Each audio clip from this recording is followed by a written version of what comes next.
बिस्मिल्लाहिर्रहमानिर्रहीम। The fuel for life के अगली पॉडकास्ट एपिसोड में खुशामदीद। आज का हमारा टॉपिक एक बड़ा यूनिक टॉपिक है। एग्स जो हैं वो पाकिस्तान की जो स्टेपल डाइट हैं उसका एक हिस्सा हैं।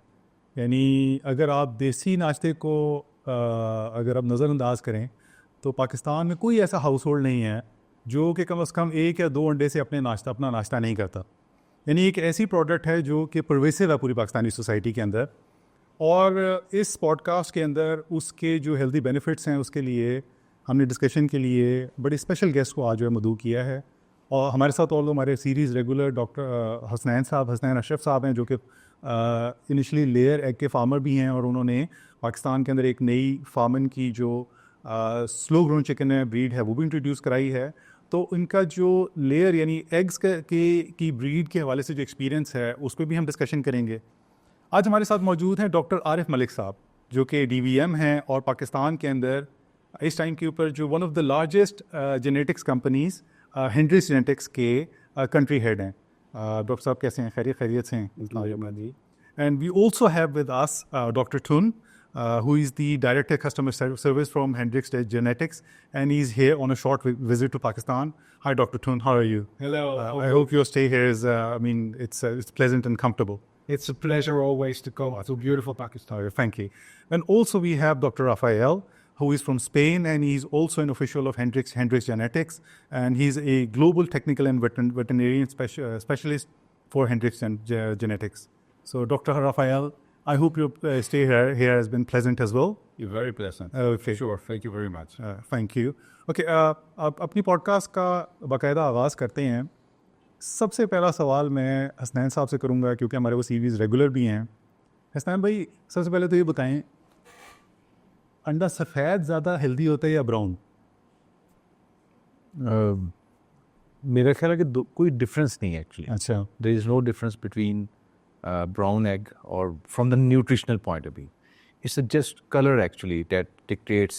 It's a mythology. It's a mythology that the brown is very nutrients rich and rather than white egg. And I think we can ask Dr. Ton about this more clarification or Dr. Hafiz. Yeah, okay. Dr. Ton, what I basically asked from Hasnan Saab is that there is a perception in our market. I think it is pervasive in Pakistan. Wherever you go in grocery marts everywhere, there are white eggs which are supposed to be traditional eggs, and there are super healthy brown eggs which are supposed to be, the cure for all, end all be all. So what is your opinion regarding them? Are the white eggs healthier or are the brown eggs really healthier as they are marketed to be? Okay, well, thank you for the question. Yes. It's a question we often get as an animal breeding company and especially specialized in laying hens. But as Hasnan already said, nutritional-wise, as long as you keep the birds under the same conditions, housing nutrition, the nutritional content of the egg itself is identical. So there is no significant differences in nutritional content between brown and white eggs. In the end, what does the nutritional content of an egg influences? That's the feed that is being given to the chicken. That can influence the architecture, the nutritional value of an egg. So, but the genetic itself or the eggshell color itself, that is absolutely, it's a myth. And that's a myth I would really like to see here fading away. But it is very strong in the mindset of people that they do associate brown eggs being more natural, more healthy. But if we look, well, we just need to look probably here 1,000 kilometers to the east, where the jungle fowl, the ancestors of today, modern chicken, are still present. Their eggshell color is very, very light creamy, you know? It is more closer to white shell color than a brown shell color. So it's, but it's a myth that I would like to see a refuted here. So I would like to ask you again, what makes an egg brown and what makes an egg white? What are the characteristics due to which the... Okay, so that is really, it's the genetics behind it. So it's that there is the gene coloration, the eggshell color genes are there, which are causing there whether an egg is white, brown, but an egg can also be green or blue. There's all different colors available around the globe. And they have arisen from 6,000 years of domesticating chickens coming from the ancestors in the wild, the red jungle fowl versus the commercial modern chickens we have today. And in those 6,000 years, there have been mutations, natural mutations taking place that had been causing extra pigmentation. Also, that's causing mutation. Brown extra colors. And then today there's brown, there's light brown, there's tinted, but there's even almost chocolate brown extra colors. And it is just the variation that occurred during the past centuries. I saw on social media as well that there's a breed which has somewhat blackish eggs as well. Yeah, there's also one, and that is also once again, but that breed that is almost completely black as well as the breed itself. That is a mutation, a genetic mutation, and in the end, it is those mutations that occur there by accident. Because they occur like we, as we sit here, currently mutations take place in our DNA just because we're alive, and that happens as well in chickens. And when mutations are delivering interesting phenotypes, so new traits, new characteristics of the egg. Phenotypes? What do you mean? Phenotype, that is something what you observe. That's what you see. So in this case, with your laptop, I can say the phenotype, and the color on this laptop is black. That is a phenotype. Okay. So eggshell color can be defined as a phenotype. Outward characteristic. Yes. Okay. And well, in the world of animal breeding, everything we're talking all day about phenotypes, because a phenotype is the result of the genetics in interaction with the environment. So the phenotype, if I would be, for example, take myself as example, if I would be raised here in Pakistan, my skin color today would be much brown. I would have a tan, but I'm from northwestern Europe with coldest weather. So, and that is that G by E interaction. So the genetics, but especially the environment around you, that in the end results the specific characteristics of who you are. Including color, including size and Exactly. Yeah. And nutrition, absolutely, in the terms of egg production, nutrition, what we are giving to our birds, but also to the parents, so to the parents of the new generation, that already triggers to turn on or off specific genes. It all starts in the hatching egg already. So just to reinforce this, the color has no bearing on the nutrition of any egg. An egg, a white egg, depending upon the feed, can be healthier than a brown egg. Absolutely. And today we're talking also a lot about sustainability. There's only one planet Earth that we need to take care of. Then we can say there are advantages of white eggs, because white eggs in general have a 5 to 7% lower carbon footprint compared to brown eggs. How so? Because the chicken, the breed behind producing white eggs, is a smaller bird. Therefore, she has a lower daily nutrient intake need. She can stay for longer production cycles. There is lower mortality because the birds show more docile behavior. And we've done testing all over the globe. And everywhere where we do the testing, we see this 5 to 7% lower carbon footprint, and which is significant. So, and that is why in certain parts of the world, like I'm from the Netherlands, we are in this transition. We're moving away from brown eggs towards white eggs. And the supermarkets especially are putting a lot of pressure on that, because they say, at this stage, when we're all facing global climate change, global warming, it's all there. And they say every single step that we can make to make the production process more efficient in terms of sustainability, so better for the hen, better for the farmer, better for the environment, they do it. So our largest retailer in my country, with 40% market share, selling only white eggs.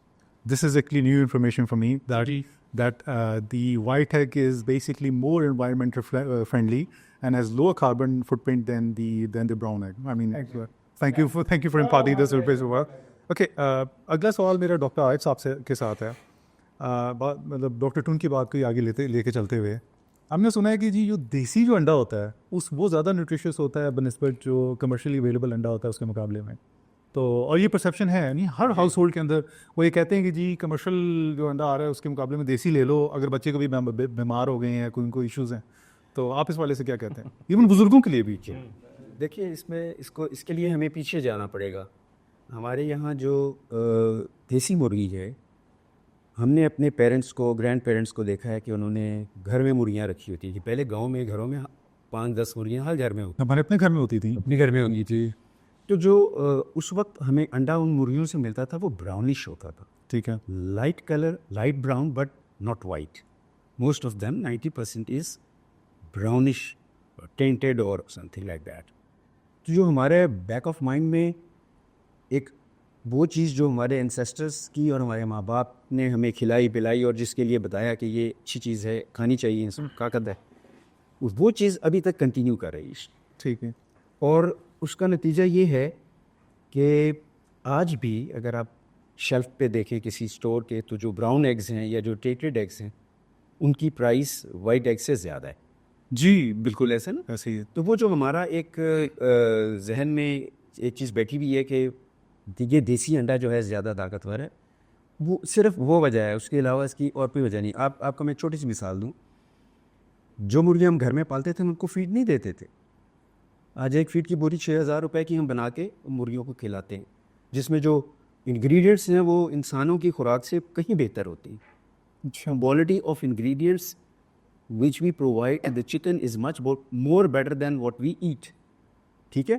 I won't name the companies जो raw material buy करती हैं, तो जो उनका criteria है, the worst goes to human being, the best goes to chicken. So देसी मुर्गी जो है वो नाली में से गंद भी खाती थी, वो घर में से कटी हुई सब्जी खाती थी, हर वो चीज़ जो घर में हमारी वेस्ट होती थी वो खा ली थी. ठीक है. बोनस से अपनी न्यूट्रिशन पूरी करती थी, कोशिश करती थी. कोशिश कर रही थी, पूरी वो हो जाती थी.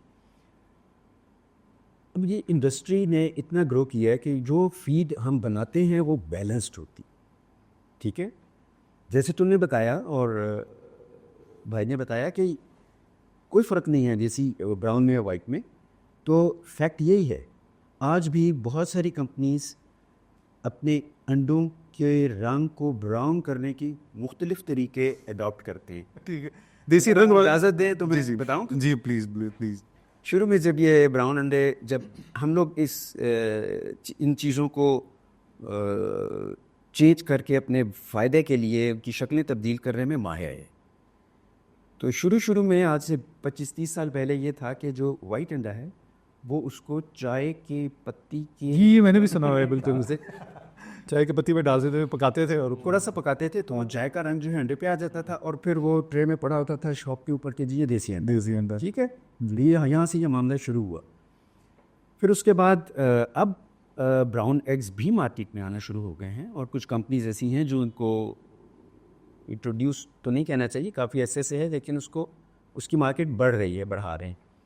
तो वो जो हमारे दिमाग में है, हमारे बैक ऑफ माइंड हमारे कुछ चीज़ बैठी हुई है कि जो छोटा अंडा है और ब्राउन है और जो देसी है वो ज़्यादा, उसमें ज़्यादा एनर्जी.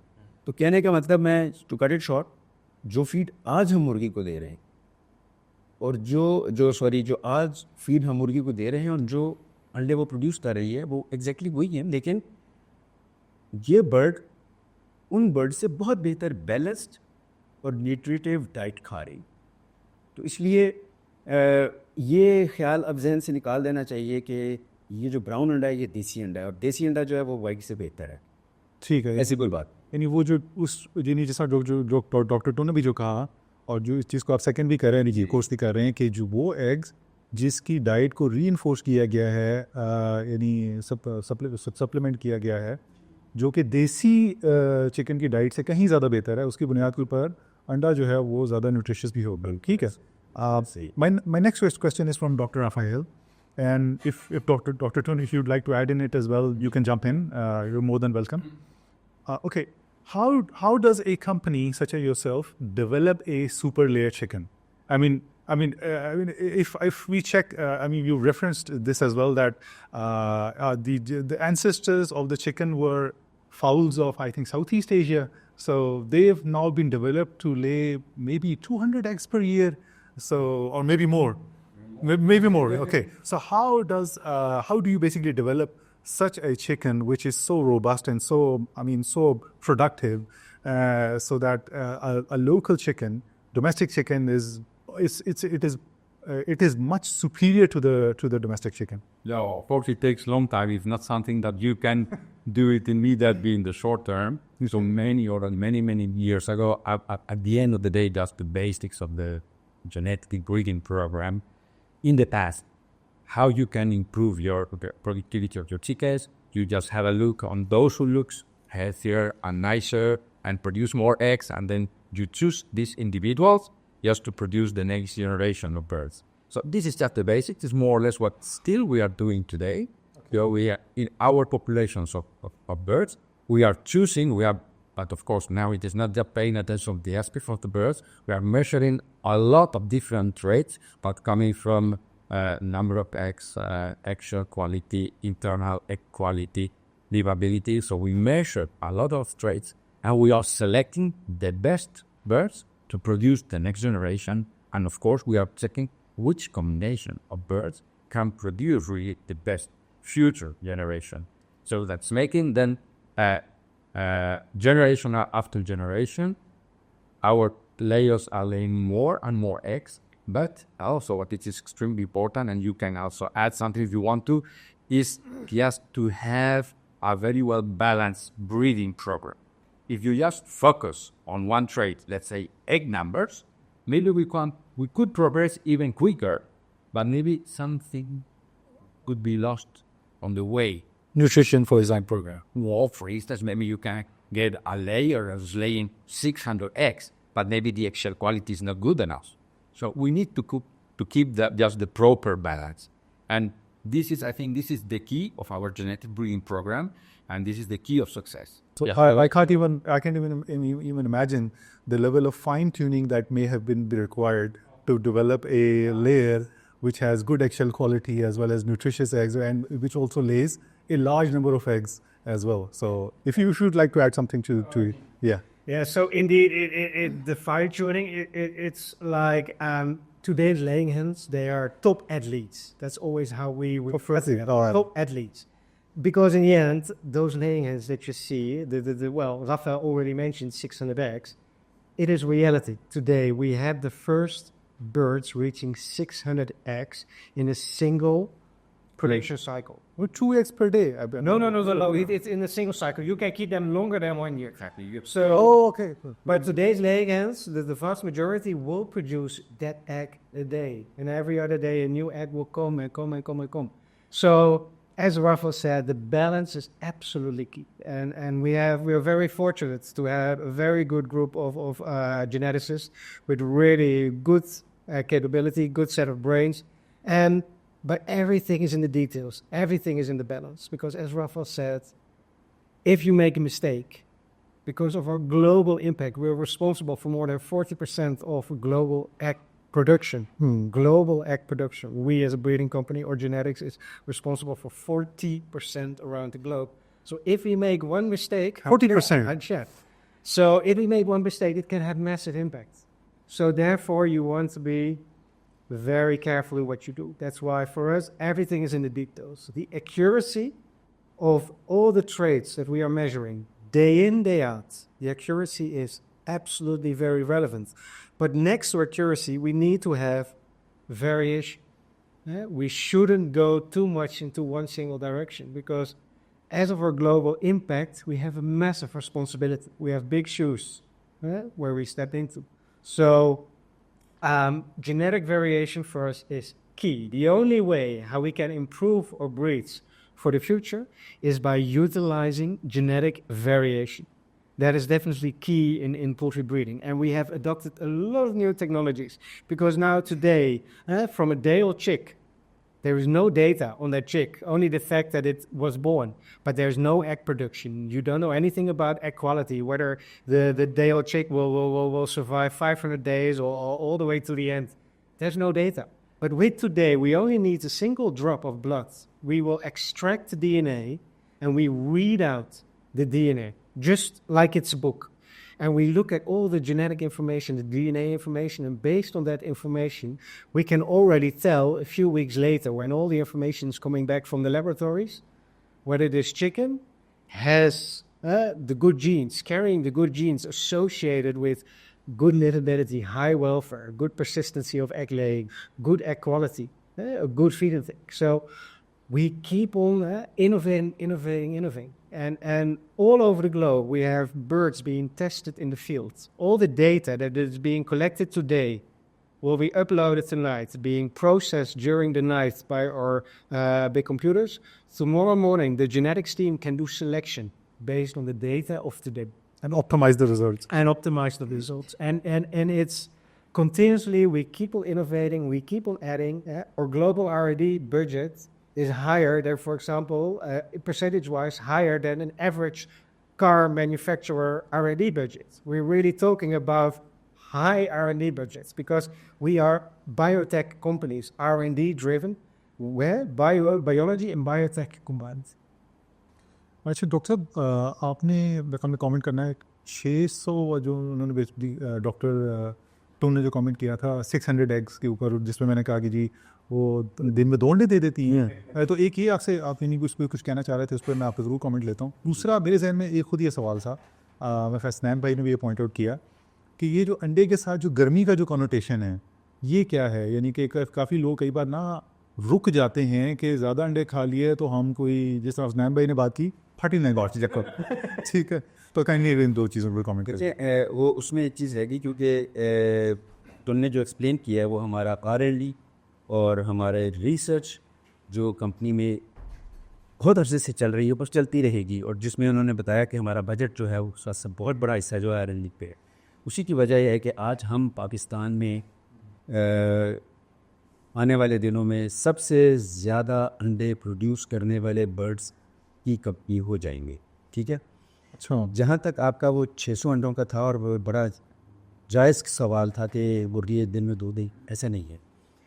मुझे इस इंडस्ट्री में 50 साल हो गए, और मैंने जब 76 में ये इंडस्ट्री ज्वाइन की थी तो उस वक़्त हमारे बर्ड की जो एज थी, यानी एक हर चीज़ की एक एज होती है, जो बर्ड हम रखते थे तो वो 60 हफ्ते में हम उसको ज़िबा कर देते थे, ज़ाया कर देते थे, और उसकी रिप्लेसमेंट में दूसरे चिक्स आ जाते थे। 13 साल से थोड़ा सा ज़्यादा, इस साल से थोड़ा सा ज़्यादा। ठीक है। तो वो फार्म का एक साइकिल बन जाता था और वो बिल्कुल ठीक चल रहा था।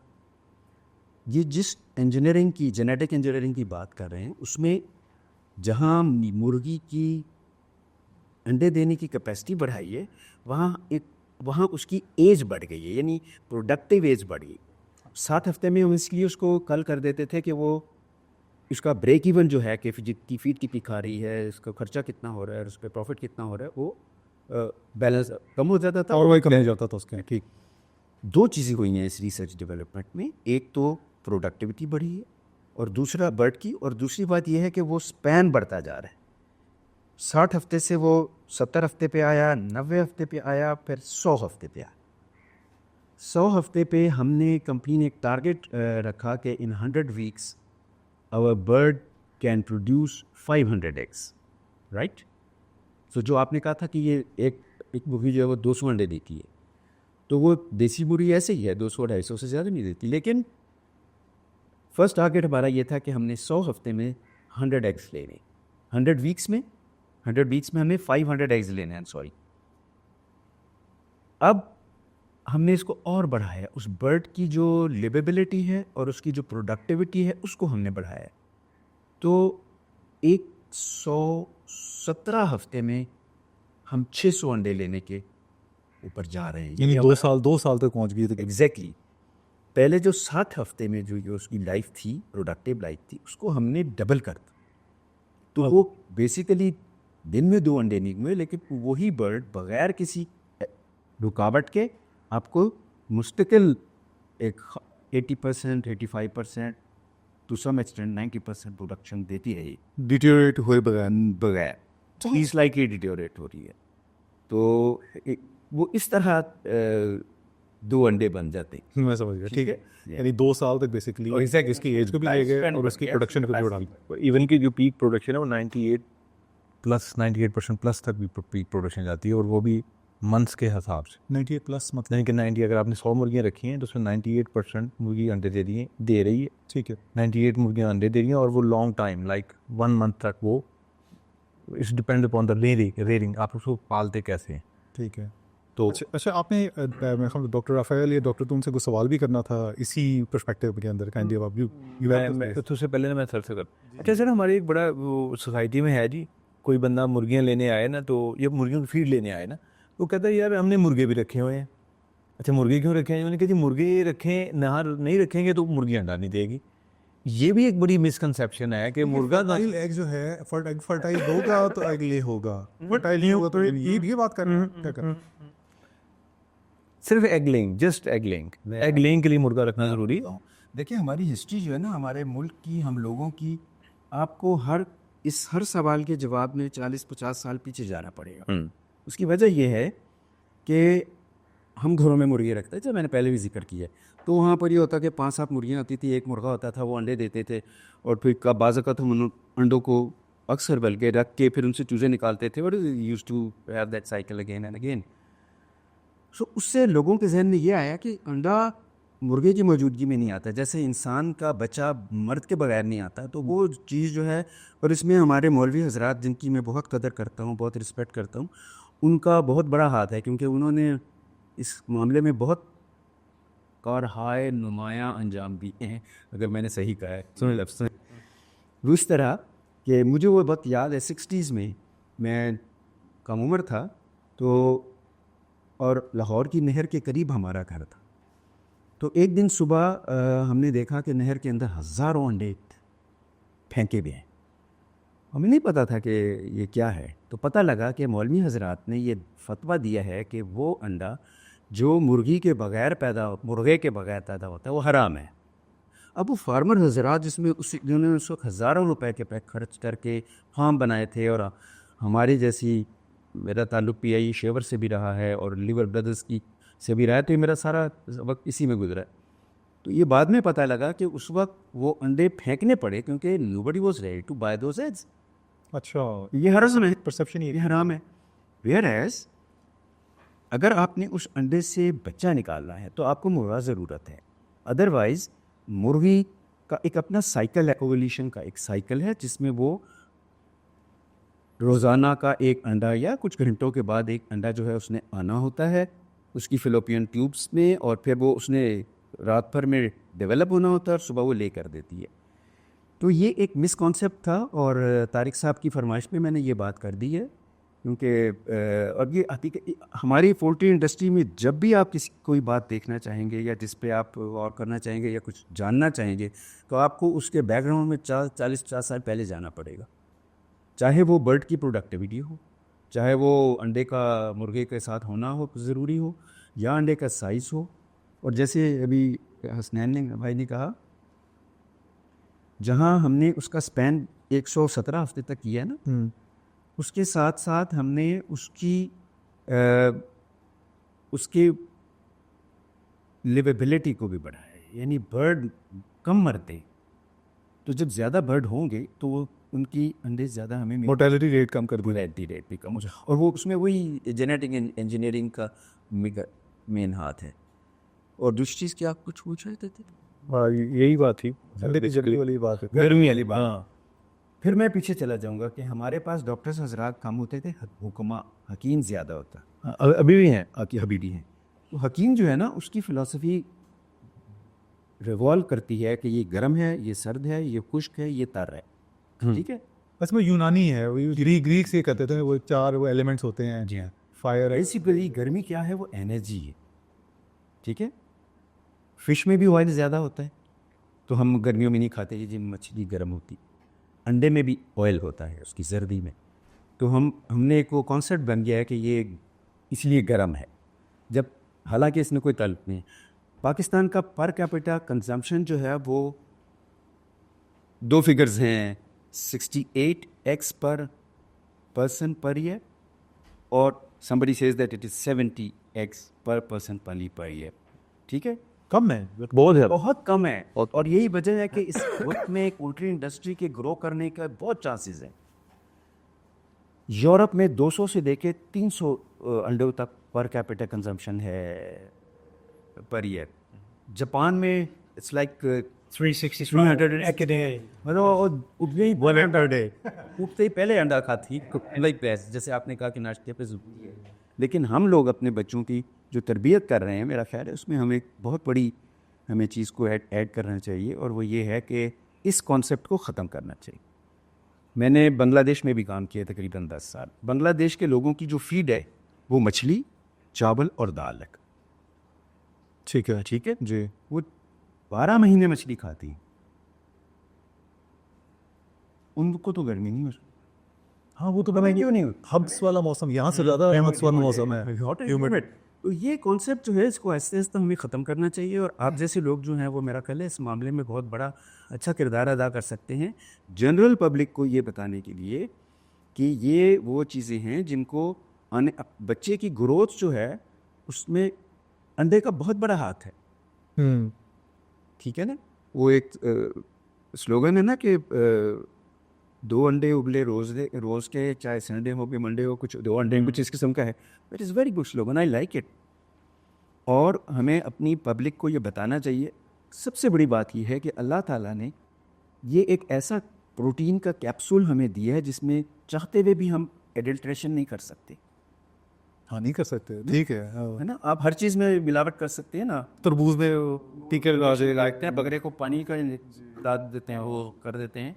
बेसन का पानी पिला देते हैं बगैर से। गुरुदा एक ऐसा कैप्सूल है जो अल्लाह ताला ने बनाया है, उसमें कोई एडल्ट्रेशन नहीं हो सकता। ये प्योर नेचुरल बेस्ट फूड है for children special, For highly digestible way. Highly digestible. I wanted to ask the same thing from you. How nutritious is an egg? Because the perception here is that it is basically so energy intensive that you might not be able to handle it. But again, I'm coming across increasingly more and more vlogs from even nutritionists from abroad. For example, Dr. Eric Berg and Dr. Stan Ekberg, these people, they say that you need to have at least 4 eggs per day, per adult. And it is, according to them, one of the most nutritious diets that you can have, maybe even lacking just a single 1 or 2 essential things like vitamin C. So you can have an egg and then a lemon, and then your diet will be complete. Yeah, no, not just a single egg. I mean, lots of eggs and lemons, and your diet would be complete. And capsule of fish oil. Oh, so the fish as well. So the omega-3s, yeah. And then you have of course, these also carry the omegas, but with the fish oil, you will get the extra EPA and DHA, so it will compensate it. But indeed, an egg is the one and only superfood. It is recognized by the United Nations. It's their #1 superfood that they recommend in all developing countries around the globe to implement an egg a day program for all schools. As Dr. Arish said, children, if they consume an egg in the morning, they will be much better able to digest all the information the teachers give them during the day. And this is no nonsense. This is true. This is also the negative image of the egg, which we had in the 80s and the 90s, being cholesterol bombs, causing heart attacks and vascular diseases.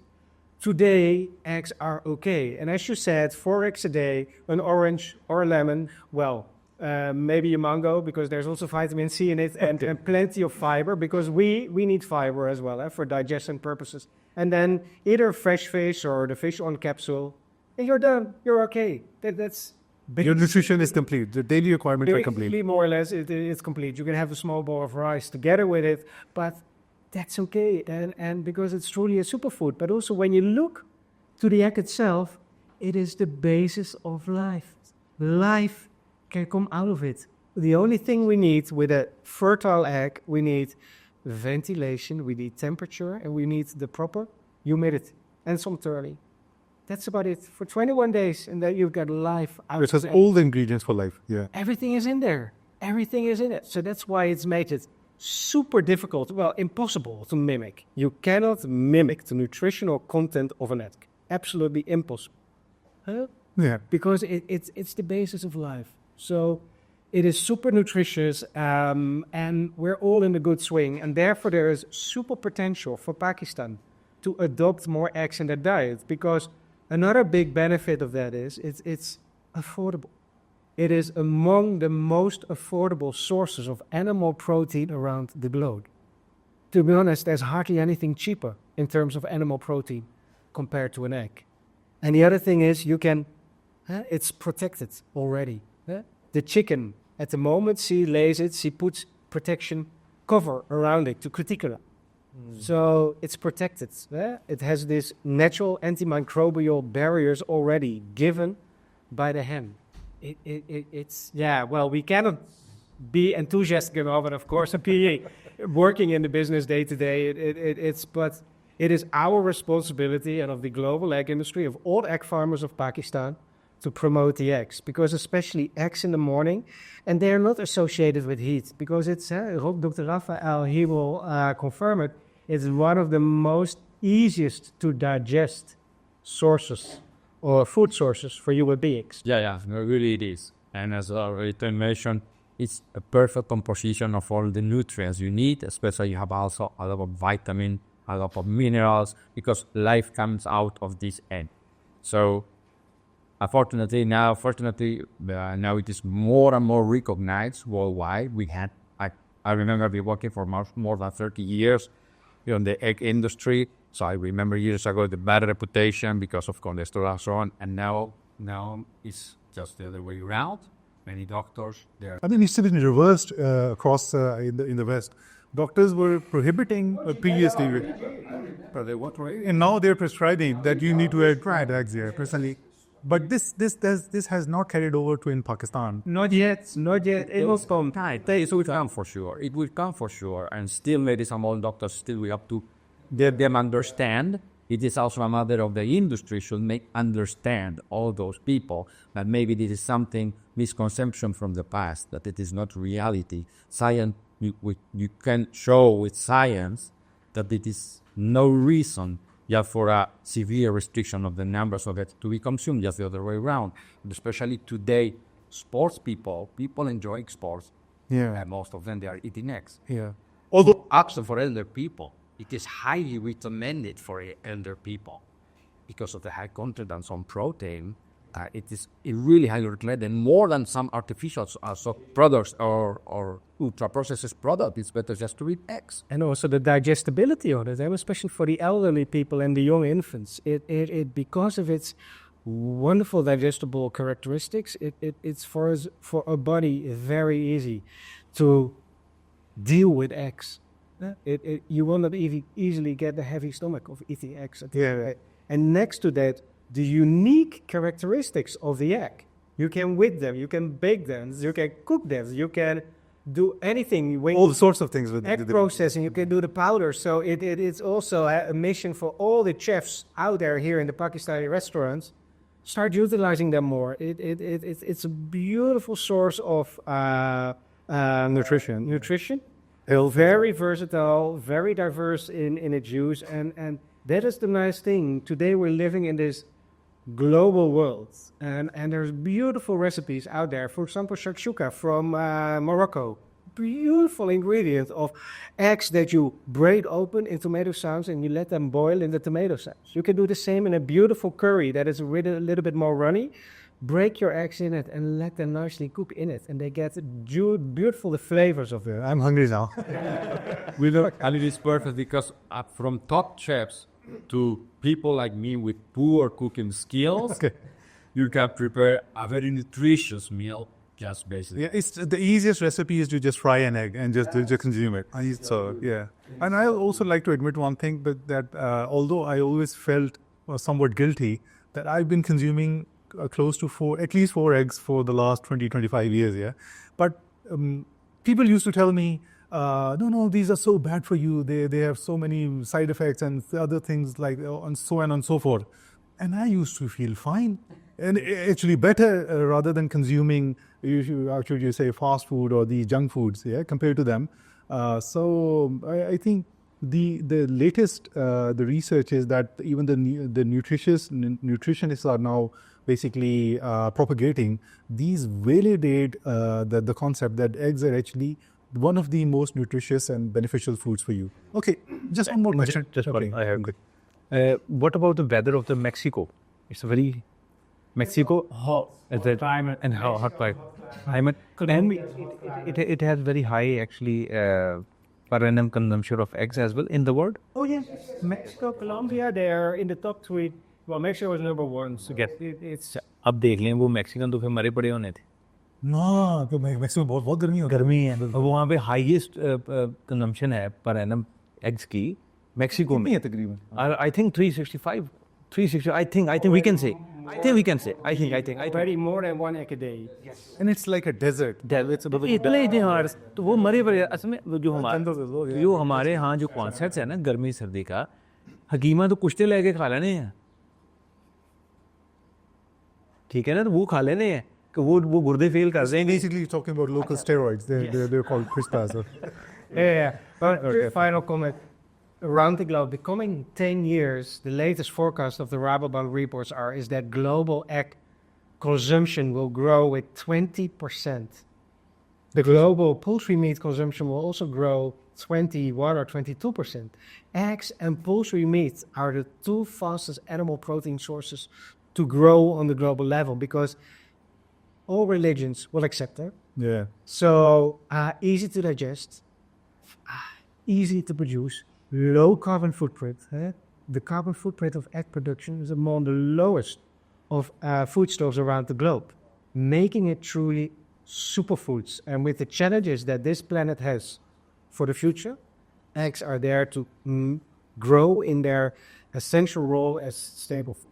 Taking it forward from your last comment and taking a small bird's eye view as well,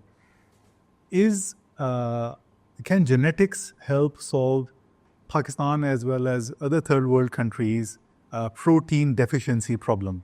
By genetics, I mean you've also mentioned eggs as well as poultry.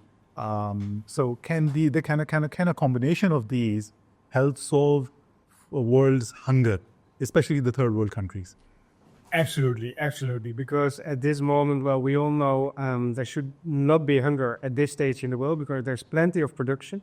But the trouble is, in the West, we are throwing away too much. And in the developing countries, too much is being lost during the production process. So genetics definitely plays a role there. So we are breeding or laying hens to become more and more robust so that they can withstand more the challenges they face in certain parts of the world. For example, disease pressure in a country like Pakistan is much higher compared to countries in the developed world. How so? Because there's much more scavenging poultry, there's backyard poultry, there's especially the wet market, so markets where livestock is being sold.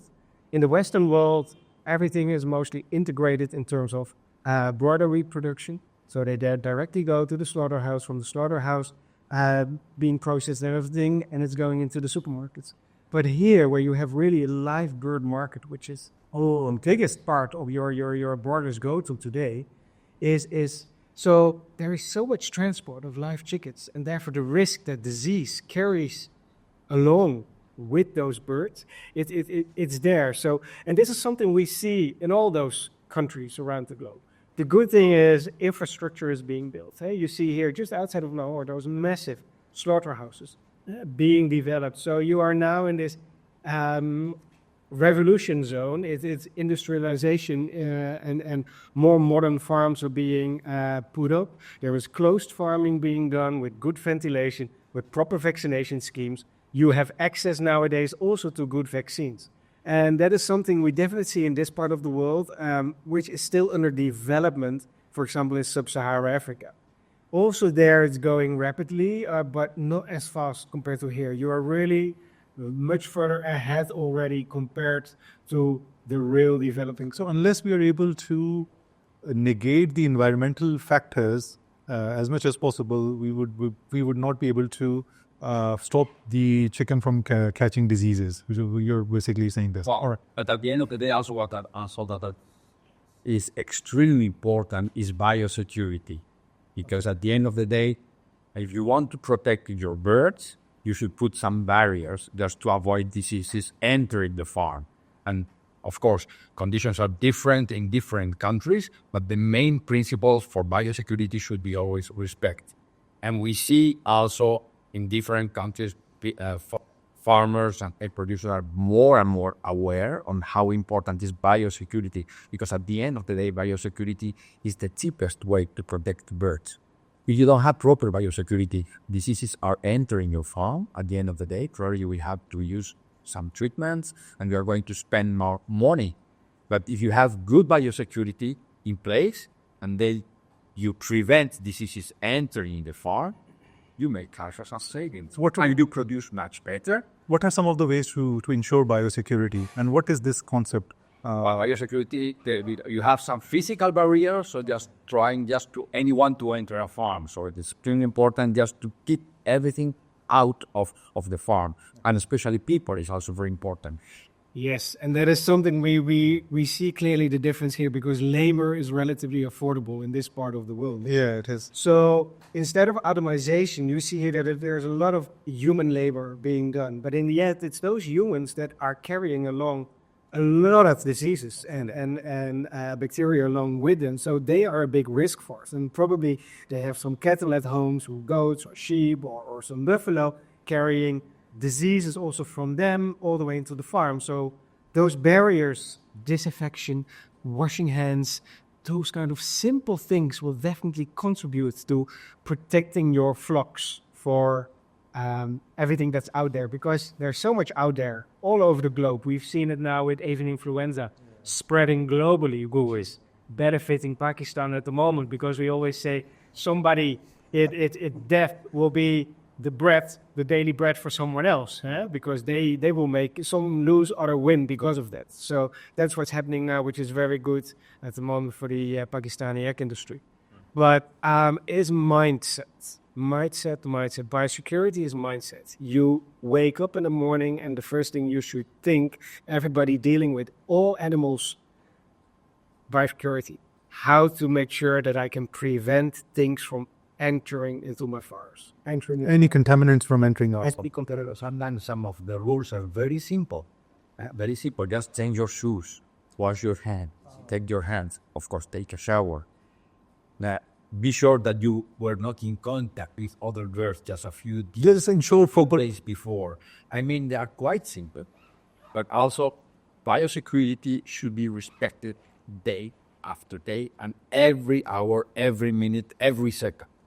If I say, okay, just before entering this farm, just to protect your birds, you should take a shower. Just a simple example. And you take a shower every day when you are entering the farm. But one day, for any reason, you don't take the shower, maybe all the work done for the whole year is going to be destroyed. Because on that day, you can enter a disease. So it should be respected 24/7 biosecurity. Okay. The next question is from both of you as well. People often worry about genetic modification. Yeah, this is a big one. Okay, so is the genetic modification or whatever you guys do, is it natural, or should we be concerned that the chicken which is being introduced in our market is it genetically modified? Is genetics the same as GMOs? What do you guys do? Okay, if you could explain it. Take this. This is a big one, and this is a question that we very often get, because there's a lot of confusion around it. So what we are doing as an animal breeding company, we are genetically selecting birds based on the natural variation that exists within the population. It's not genetic modification, it's natural selection. Exactly. We don't do any GMO with our own birds at this stage. We do GMO, but only at research premises outside of our own company, because we don't want the contamination ourselves. We don't want to become the new Monsanto, that everybody knows. So for us, the integrity of the animal is absolutely key. So, and during the past 100 years, we have been able to select birds from producing 100 eggs in their lifetime to today 500, 600 eggs in their lifetime. That is all done with traditional genetic selection. What does that mean? By phenotyping the birds, so by measuring everything on the birds that we can measure, we have been able to identify variation among families. There has been a lot of good work done by a lot of very smart kids and universities around the globe on genetic formulas. So in the 60s of last centuries, estimated breeding values came there. And that is an estimation of what you as a parent will contribute to the next generation based on your own data and the data of your relatives. Okay. So that principle of estimated breeding values, we still utilize it today. So by measuring all the data, we can make a best guess, a best prediction on who are the best males, who are the best females to contribute those genes to the next generation. And based on that, and based on the breeding goal, based on what the egg market around the globe needs, we have been selecting, and we are selecting the different breeds into those desires of the market. But it's no science fiction world, so we are not taking something from one animal, putting it into the other animal, because we know most of the religions around the globe will not respect that, will not allow the use of those. Or they'll prohibit or forbid them. Exactly. So the societal concerns they're one of the stakeholders, consumer society. It's all part of the stakeholder process. And if you see what we have been able to do, but not only us, also look what the poultry industry has been able to do, look what the dairy industry has been able to do, the beef, the turkey industries, the massive progress that has been made with those tools that we have. So estimated breeding values, the genomic breeding values, so just looking into the DNA but not doing anything with it, just looking at it and linking it to the best characteristics. That's all that we do. That has brought us so far. And still, there is so much potential for the future. And compare it to the red jungle fowl. Here she comes again. Okay. They're still there. So we could basically still start from scratch. Oh, yeah, they're still alive. The original populations in Southeast Asia, of course, they are under pressure with population growth, with loss of habitat. But the original birds are still there. We could, as of today, we could restart all over again. With all the chicken breeds that you see all over the globe, all originate from those flocks in the wild. But what you need is a lot of patience. You need natural variation occurring in those populations, and you need to be able to track and trace that variation. So to utilize it to make sure that the new generations are making use of that variation. And don't forget, in the world of poultry breeding, or laying hen breeding, we were 1-0 behind, 0-1 behind, because domestication of the jungle fowl didn't start for eggs or meat. Is it? No, it started for cockfighting. Really? Yes. If you look into northeast of India, where the red jungle fowl is still present, if you look at the beautiful temples, and you see there all the fighting cocks, they're there. If you go to Thailand, they're the it's still a business. Cockfighting. You can make a lot of money with cockfighting, but that is how domestication of chicken started with, because domestication of geese and of ducks started for egg production. Okay. Look to the beautiful pyramids in Egypt. If you look there to the hieroglyphics. Exactly, you will see there ducks. You will see their geese for their meat. You will see them hanging on the balls, or on kitchen tables, things like that.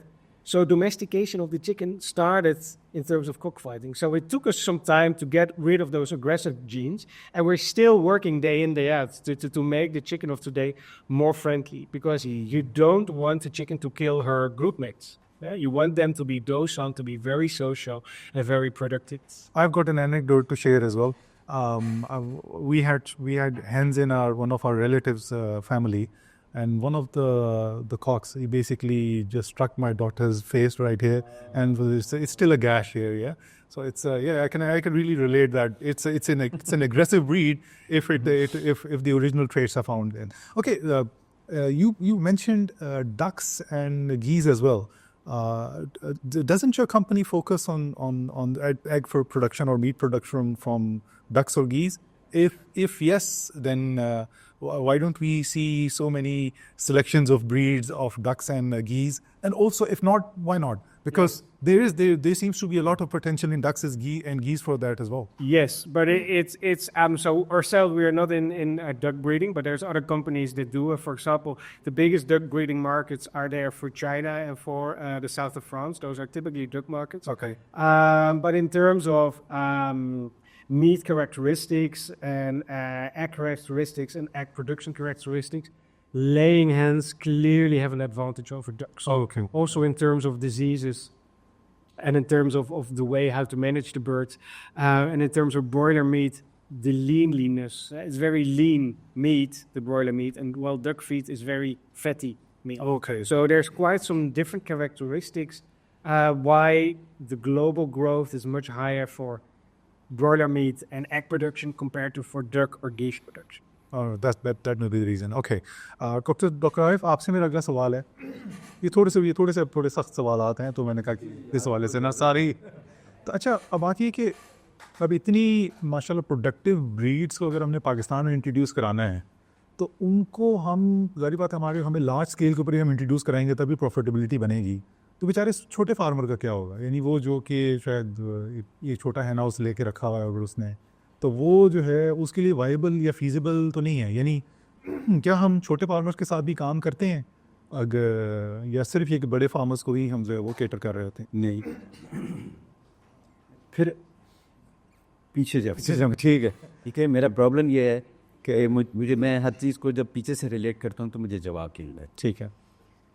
मैं इस industry में 1976 से भी करूँ. ठीक है. उस वक्त लिवर फीड और शेवर का बर्ड, ये दो पहली चीज़ें थी जो पाकिस्तान में कमर्शियल फार्मिंग की जिन्होंने बुनियाद रखी. सर कौन सी दोबारा बताइए? PIA को अपने किचन के लिए चिकन चाहिए. ठीक है. बाहर से उनको मिलता नहीं था क्योंकि हर तरह देसी होता था. तो देन शेवर एक कंपनी है जो कैनेडियन है और उन्होंने कोलैबोरेशन किया PIA के साथ to make a farm and grow broiler and layers in Pakistan. ठीक है. Right. That was the first step of the commercial hybrid bird first step in Pakistan. उससे पहले क्या होता? उससे पहले देसी होता उससे पहले ही देसी भी था. अच्छा. लेकिन देसी के साथ प्रॉब्लम ये था कि एक तो उसकी कोई ऑर्गेनाइज्ड वो नहीं रहती थी, कोई है नहीं कि आप प्रोडक्शन भी उसकी चीज़ की ऐसी, उसका पैटर्न नहीं है. और फिर देसी बर्ड के साथ एक और इशू ये भी होता था कि हम देसी बर्ड ही खाते थे. देसी बर्ड आम घरों में उस वक्त ज़िबा होता था जब कोई मेहमान आता था, फेस्टिव या कोई बीमार होता था तो डॉक्टर कहता है इसको मुर्गी की यखनी खिला, या मुर्गी बीमार हो जाए तो उससे पहले कि वो मर जाए उसको ज़िबा. ठीक है. तो that was the poultry industry we had. Now after that, which is in 1960s, 62, 63, first flock of shaver, white, which we still have in the world, in the company and in Pakistan also is coming. So, वो यहाँ शुरू हुआ. तो उसमें सवाल क्या था कि फॉर एग्जाम्पल छोटा जो फार्मर होता है सिर्फ हम क्यों हैं? उसमें ऐसा है कि वहाँ से पोल्ट्री में 500, 800, 1000, 2000, 3000 वाले शुरू किया लोगों ने. बहुत मुश्किल टाइम था और उनको आहिस्ता आहिस्ता फिर वो ट्रेनिंग दी, वेटनेरियंस को हायर करके उनको असिस्ट किया, and then it started growing. Now सारी दुनिया में एक वर्टिकल इंटीग्रेशन हो रही है हर चीज़ में. अगर आप poultry is a part of it, आप किसी भी इंडस्ट्री को देखें तो एक इंटीग्रेशन हो रही है और सर्वाइव वही कर रहा है जो बड़ा है और इंटीग्रेशन में है. यानी उसके पास उसकी सारी लाइंस हैं. ठीक है. तो थोड़ा प्रॉफिट सबसे कमाते हैं एंड कम से बिके. तो वहाँ से जब इंडस्ट्री शुरू हुई तो बहुत सारे छोटे ने शुरू की. उनमें से वो लोग आज भी ज़िंदा हैं जिनके पास अब मिलियंस में बर्ड्स हैं. लेकिन आप coming back to your question, गांव के वो लोग जो इसकी इंडस्ट्री से किसी भी स्टेज में शामिल हुए इसमें, वो आज भी एग्जिस्ट कर. और हमारी जो टीम्स हैं, जैसे हसनैन का मैं आप जिक्र करूँगा कि ही ट्रैवल्स ऑल ओवर पाकिस्तान, और कहीं किसी को अगर 2000 बर्ड भी चाहिए तो उनको इनसे मिलते हैं. अच्छा, छोटे फार्मर के लिए भी बिल्कुल मिलते हैं और उनको वो तमाम सर्विसेज मिलती हैं जो किसी बड़े फार्मर को नहीं. तो ऐसा नहीं है कि जब बड़े फार्मर्स बन गए हैं तो अब छोटे फार्मर्स को कोई लुक आफ्टर नहीं करता, ऐसी बात नहीं. हर ब्रीडिंग कंपनी जब उनके हैचेस निकलते, चूज़े निकलते हैं, तो वो एक एस्टिमेटेड नंबर होता है. ठीक है. ये आपको समझाने के लिए कह रहा हूँ. तो फर्स्ट कर लें उनके पास कुछ दिन 1 लाख चूज़ा निकल रहा है, वो 1,03,700 निकला है. अब इनके पास जो बड़ा कस्टमर है वो 1 लाख वाला है. ये 3,700 कहाँ करेंगे?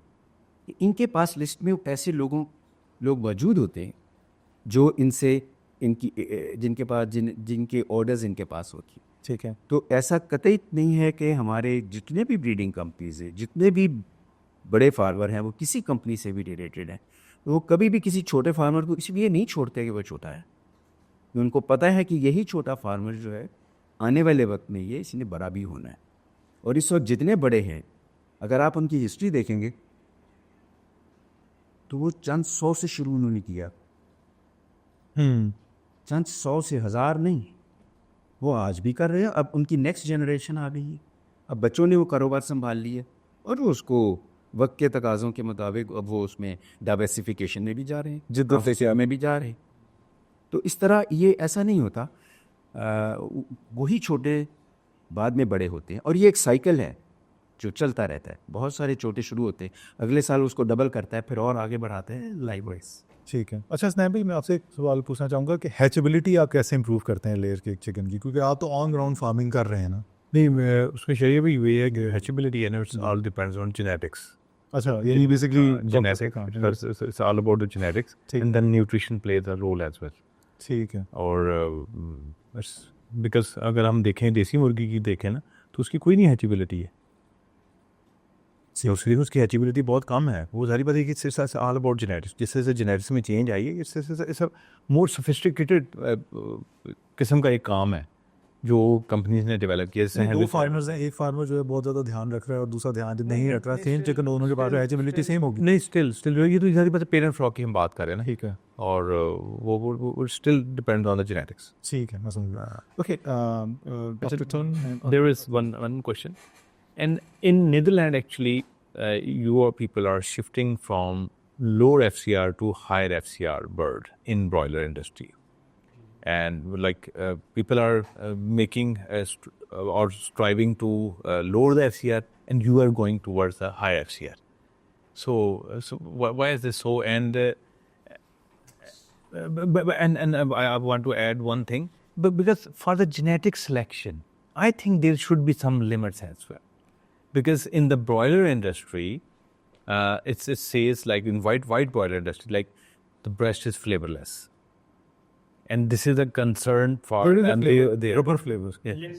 spaghetti type and this thing. And that isn't because for many decades, broiler meat genetic selection took place for skinnier but bigger fillets, but less fat.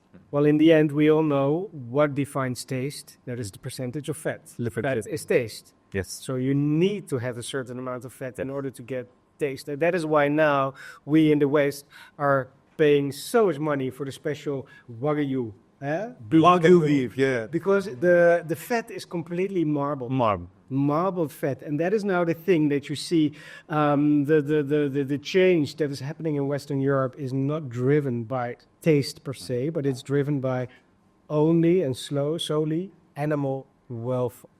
So in my country, the supermarkets put a restriction on the maximum growth of 50 grams, average maximum growth of 50 grams for birds per day. And also the density per square meter in terms of kilograms, maximum of 30 kilograms per square meters. So coming from 38 or even higher. And here there is no maximum density. There is no legislation around it.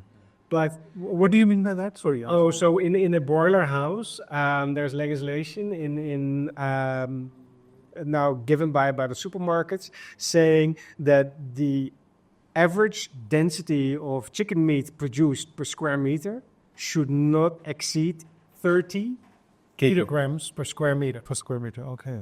Yes. So, and that is something, well, we came from 38, and then some are even 40 or higher. So that means that we need to go down in density within the farm. So under the same roof, 5 years ago versus now, you can keep 20% less chickens. So then there is because as mentioned, there's no taste in the chicken fillet. But next to that, there is in the Netherlands, it's now 10 years ago, one of the NGOs came with the term explosion chicken. What does it mean? They saw the chicken because it's growing so fast today, the broiler chicken, that in 5-6 weeks, you have bum, you have 2.5-3 kilograms of chicken meat. While if you look on nature, at 6 weeks, a chick should be like this. Just, what is it? A few hundred grams. So and there's so much societal debate about it, and there has been so much pressure coming from the NGOs, on McDonald's, on the big supermarkets, on the Unilevers. And they all made their slow-growing chicken commitment. And what did it insist? A new chicken breed. The existing breeds, which were there with the fast conventional broilers, they lost all their market share, and the slow-growing broilers took all of the market share. And things can happen very quickly. And now we see this spread of the slow-growing broiler adoption all over Western Europe, but that is purely driven by animal welfare. Because if we look at the carbon footprint, it's much higher. It is much higher. So we are very much, we're in a very difficult debate, because in one way you want better animal welfare, but on the other way you also want to make sure that your animal production processes become more and more efficient, because there's only one planet. There's the growth forecast, how to make sure that we can produce everything that we need. So it's quite Trade-off. it's a difficult dilemma, and that is something that, especially in this part of the world, people will really look like. But the discussion on human welfare needs to come first before we start talking about animal welfare. And that is something when we, from a Western point of view, this past week spent time in Pakistan. Within 5 minutes, you see 2,000 years also of human evolution. People still living like nomads. Yep. There's the most modern buildings and skyscrapers and electric cars. So there's quite some variation as well. And I fully understand it, because another thing that's happening in Europe is the prohibition of the culling of the male chicks, the layer male chicks, which is a byproduct of egg production, because they will not produce eggs themselves. We are now installing MRI scanners in our hatcheries. Can you imagine? MRI scanners that should be used for human health. We are putting them in our hatcheries because we are willing to pay the extra price for the higher wealth. But it's all related to in the end, everything is related to money, income, and mindset. Okay. Dr. Tan and also Dr. Raphael and also Dr. Arif. So my question is, how do you basically lock in a breed? What I mean by that is it possible for a farmer to just take your flock and then be empowered to carry on with that flock for the rest of his life? Is it possible? If yes, then that would be great. If not, then how is it a win-win situation for the genetic company as well as the farmer, that he has to rely upon your flock for maybe two or three generations? So yeah, if you could answer this. Yes, no, for sure I can. Well, there is something in the world of all animals around the globe. You cannot patent an animal. So in that sense, our customers are free to do with the animals Whatever they want. whatever they want. They can do any cross, all those kind of things. It's whatever they want. But as I said earlier, the amount of R&D we are spending to improve the breeds, that is something that an average chicken farmer will never do. Yeah. So therefore, they will remain at a standstill with his population. So there will not be any further progress compared to that point that he bought the flock. At the moment he starts selecting himself, he will have very limited progress, and he can by far not cope with the genetic progress we are doing because we are spending so much in R&D. Next to that, that is also always more or less a promise that we do, that every flock that he gets in the farm is genetically better than his previous flock because of all the selection we are doing on the background. Constant improvement. Constant improvement, day in, day out. And that is something else. So we start in the world of genetics. We have something called pure lines. And a pure line is a closed population. We do the selection within the pure line. The pure line stays pure, as the nomination already says. So within that line, we do the actual selection. What's so special about the pure line? Because I heard this term okay, a lot. Yeah. So a pure line is a closed population. That is something kept under very controlled conditions, because for us, the pure lines are the most important assets next to the people of a breeding company. For example, white leghorn, for example. Specific white leghorn line, yes, or a specific green egg layer line, or a specific brown egg layer line, or a specific Rhode Island red. Rhode Island red, or black feathered chicken, or the specific sasso chickens with unique characteristics. Because of those unique characteristics, we have closed the line, and we are building and selecting further upon those unique characteristics within the line. We always make sure that there's plenty of genetic variation, because inbreeding, the negative consequences of inbreeding, we would like to avoid at all time. There are positive aspects of inbreeding. That is how those pure lines originated in the beginning, with positive inbreeding. But you need to control inbreeding. And that is something we have committed ourselves to the responsible code of animal breeders. That's called Code IFABAR. That only allows maximum 1% of inbreeding per year. We control that very carefully, and that's what we do. So That is controlled through data because data, you can calculate inbreeding coefficients. That is something you can easily do based on your population and the information that they have. It's pedigree based. And of course, in the world of animal breeding, we keep track of all individuals. We know exactly who is this individual, who are the parents, who are the grandparents, the aunts, the uncles, etc., etc. And within the pedigree structure, also the data is all connected. And that is how your estimated breeding values are being estimated or calculated based on all the information available. So from those pure lines, we in general take 4 different pure lines. We put them on one line, we put on position A, the other one we put on position B. Then we have position C and we have position D. We will go from the pure lines, we go to the next genetic level, which are called grandparent stock. Grandparent stock is nothing more than a pure line, but only the male of line A, the female of line B, a male of line C, and a female of line D. Those are the grandparents. Okay. Grandparents in almost every part of the world, we also keep that under our own control as breeding company because of the risks associated with the grandparents. We go to the next level, that is the parent stock. So that is something, in this case as Nan, is importing from us. He is importing parent stock, day-old chicks. And those are the progeny coming from that A male and the B female. So the AB male chicks is the parent flock. That's the parent flock, AB male chicks, and the CD crossbred female chicks. He gets them at the airport. Within a day or so, they arrive, in this case, in Lahore Airport. They go to the farm. From there on, they are being reared, being grown. And then for more or less 24, 25 weeks of age, Hasnem can utilize the hatching eggs and put them in his own hatchery. And then 3 weeks later, you will get the day-old chick, the baby chick. And whether it's the Sasso or whether it's a white in this case, you will get an A, B, C, D commercial chicken. And by having A, B, C, D, it has the best characteristics of line A, the best of line B, the best of line C, the best of line D. It's coming all together in the final commercial product. Okay. And in this way, we can promise the commercial egg producers of Pakistan that ABCD chicken is really a very good chicken. And the complexity behind poultry breeding, it is so complex, and the cost of starting your own business is so big. That is the reason why today there's only 2 big breeding companies left in poultry around the globe. I was very happy to be one of them.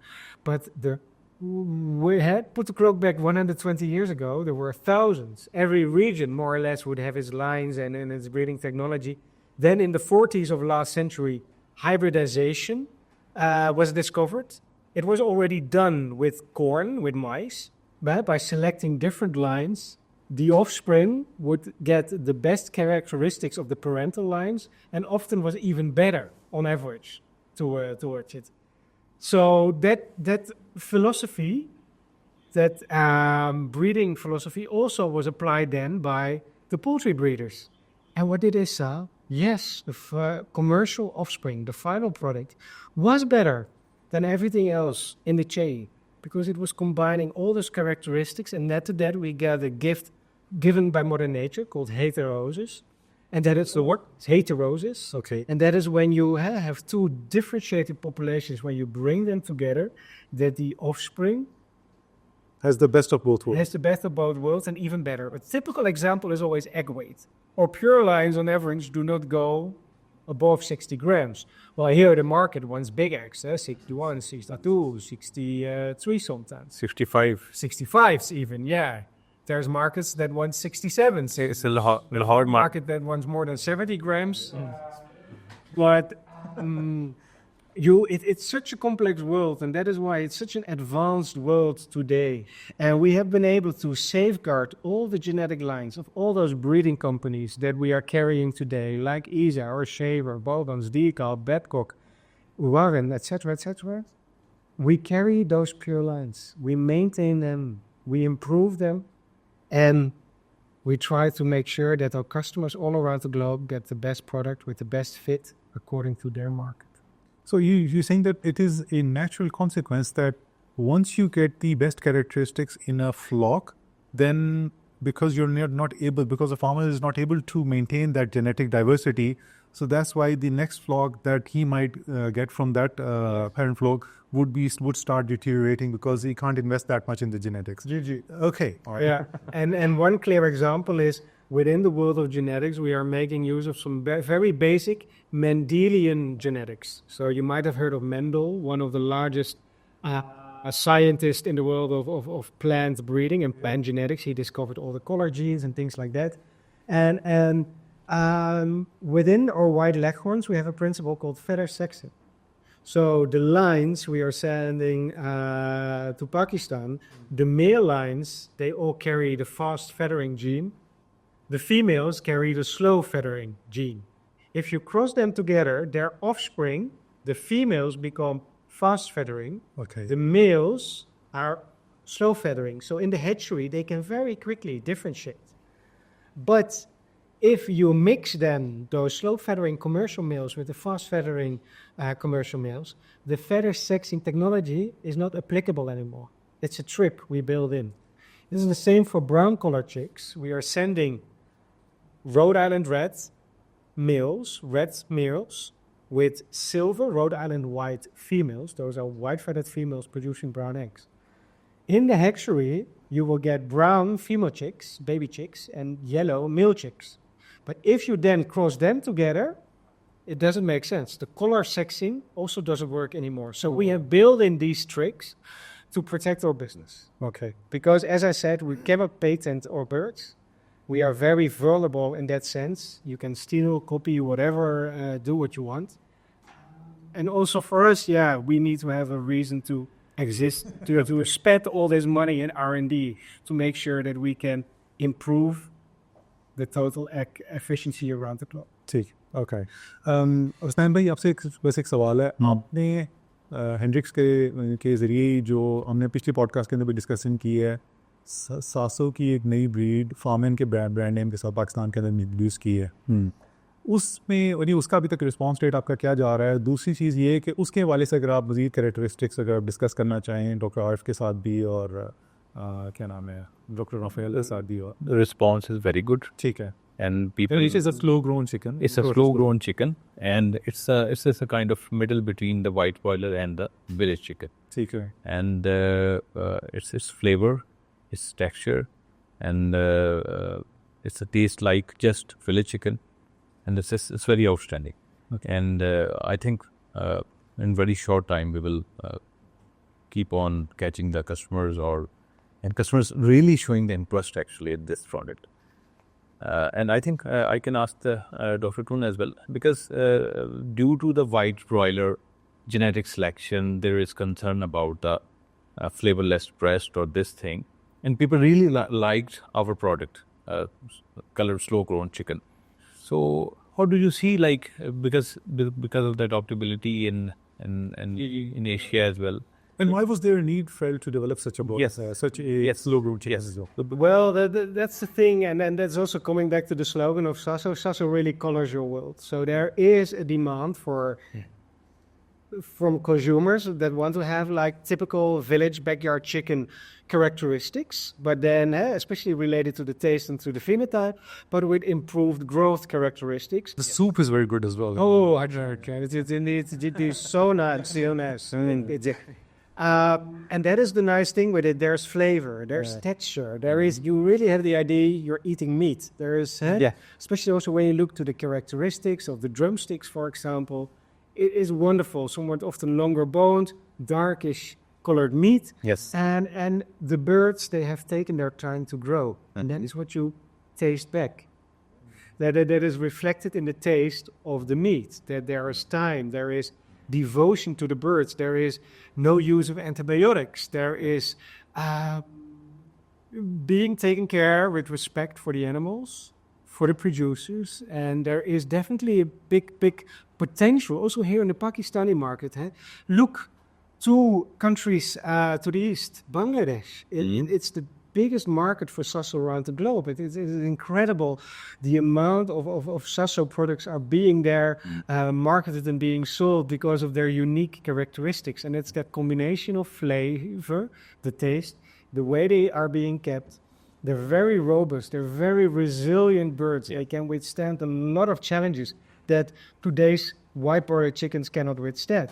They have been very intensively selected, and some might argue, haven't they been selected too far? Haven't we already pushed the limits for that bird? And that is something with the Sasso discussion, you will not have those kind of discussions. There you have the focus on quality, on taste, on unique characteristics of the bird, and it's truly, it colors your world.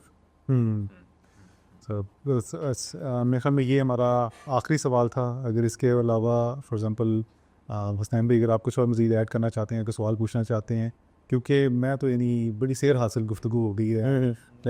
लेकिन nutrition के हवाले से भी the breed that we've introduced, the slow-grown chicken, which has better taste, which has better flavor as well. और ये कि इस हवाले से बस एक दो और पॉइंट बस रखना चाहता हूँ. There is like research conducted by the Hendrix Genetics in collaboration with in Zimbabwe actually. Okay. They are comparing this bird with the conventional Ross 308, and like it has like in drumsticks, from the perspective of the drumsticks, like it has higher mineral content like zinc or iron as compared to this one, and the concentration density of protein is higher as compared to Ross 308. Or how do you ensure that? Well, there is of course Zinc is a mineral, yeah. it's a very, very important mineral. It's for the defenses, immune capability. Yeah. because the birds get more time. There's more time for all the minerals to accumulate nicely in the birds, in the meat, and well, they can also better cope with more alternative diets, so with more byproducts from the field. So in that terms, it's also ticks a lot of the sustainability boxes, and with the global population, we need to have solutions that fit all the different markets. And the Sasso is there one with a massive potential because of its unique characteristics, and it really fits within a quite broad sense of segments. And from village backyard farming, very smallholder units. That is some concept we introduced together with the Bill and Melinda Gates Foundation in the African continent, where you want to empower small farmers or people that don't even have experience with it to make sure that they can be successful, generate some income, or on the other hand, some good quality animal protein for their families. And those are all different initiatives that work very well with the Sasso breed because it's so robust. Because it's resilient bird. It doesn't need only a corn soy diet.